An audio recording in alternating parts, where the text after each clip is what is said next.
Welcome to the MMA podcast, the podcast dedicated to all things older adult. My name is Anushka Raja, and I'm a TA with the Older Adult Division of the Institute of Clinical Excellence.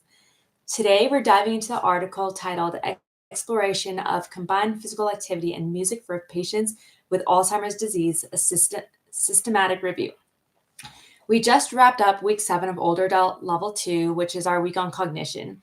And a student had asked about research specifically around music and physical therapy interventions with patients with dementia because she had a patient with dementia whom she administered a standard 6-minute walk test with, followed by a modified 6-minute walk test where she was playing music. And what she found is that the patient did significantly better with that music playing. So we're going to dive a little bit into the systematic review. Therapists are constantly looking for safe, accessible, and salient interventions that can help improve patients' quality of life, slow cognition, and reduce slow cognitive decline, and reduce behavioral symptoms. And we know that both physical activity and music therapy, when used separately, have proven benefits within this demographic. Physical activity can include anything from walking to resistance exercise to high intensity interval training. And we know that that is all proven to improve people with Alzheimer's disease physical performance, enhance their ability to perform daily activities, and help slow overall rate of cognitive decline. It's just simply good for the brain and the body. And then we also know similarly that music therapy has long been used because musical memory is often one of the most preserved cognitive functions in Alzheimer's patients. Whether it's listening to familiar songs or actively singing, music can boost mood, reduce anxiety and depression, and improve orientation and memory. So the real question here is, what happens when you combine the two? So this particular systematic review set out to provide a definitive answer. Researchers searched medical databases for studies published over between 2002 and 2022, specifically looking for randomized controlled trials that combine physical activity and music intervention.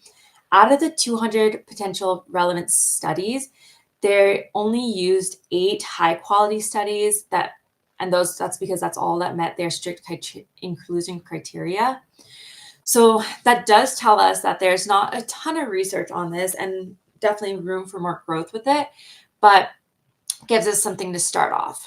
So what did this combined data reveal? The review found that combined physical activity and music intervention produce considerable and clinically relevant benefits for patients with Alzheimer's disease. And the 4 areas of improvement include cognitive motor function, physiological benefits, and psychological well-being. For cognitive and motor function, the combination was notably effective in improving psychomotor speed and the specific aspects of memory. In essence, combining the mental task of listening to or engaging with music while performing physical tasks acts kind of as a dual task training for this population, which we know research shows time and time again that dual task training improves both physical and cognitive benefits versus just physical activity alone. And it forces the brain to process 2 simultaneous inputs, therefore stimulating and strengthening neural pathways, which is so helpful.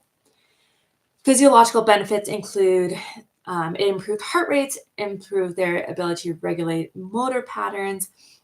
This suggests the intervention is making a measurable and positive impact at the biological level. And then for psychological well-being, similar to music therapy alone, the combined approach helps patients with mild to moderate dementia reduce anxiety, restlessness, irritability, and aggression. The enjoyment of music makes the exercise sessions less taxing and more engaging, lowering a patient's perceived effort, which is critical for adherence, especially within this population. A big thing I will hear from caregivers is that it's basically impossible to get them to do a home exercise program or guide them through it because they can become agitated or just don't want to engage. So again, music therapy might help if you add that in with the physical activity itself.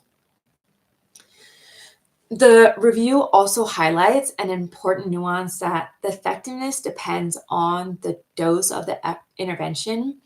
Some of the reviewed studies that used a low frequency approach, like one short session a week, did not see a significant change in cognitive performance. However, studies with greater frequency and duration, such as like twice a week for up to an hour a session, reported the clearest improvements in cognitive, psychological, and motor abilities. This points to one of the central challenges in this research, a lack of consensus, because studies included various types of exercise like Tai Chi, calisthenics, simple walking, resistance exercise, and then different types of music interventions, including singing, passive listening, listening to nostalgic music.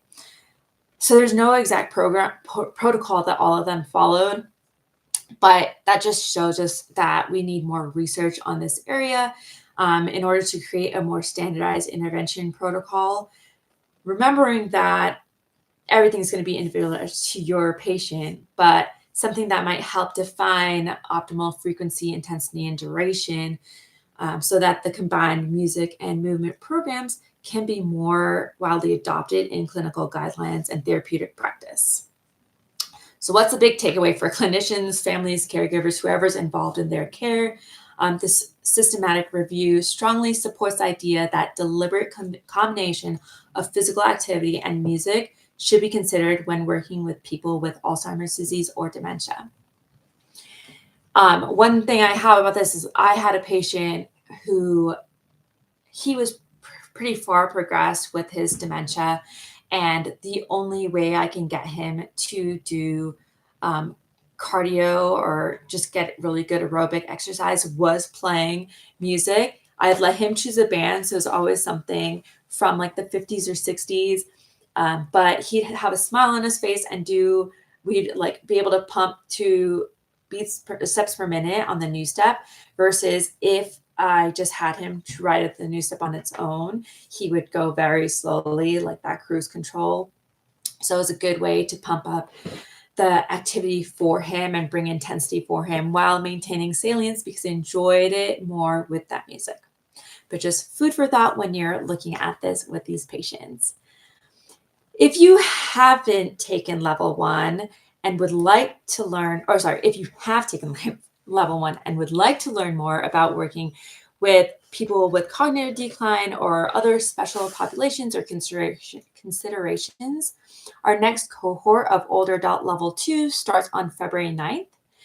If you have not taken level 1 yet, the next cohort starts on January 14th. They're currently in a cohort as well. If you want to connect with us live, we have courses in Georgetown, Kentucky, which will be this coming weekend. We will have one in Bozeman, Montana, November 22nd to 23rd. And then we'll be in Kingston, Ontario, December 6th to 7th. That is all I have for you tonight. Thank you for listening, and I hope to connect with you soon.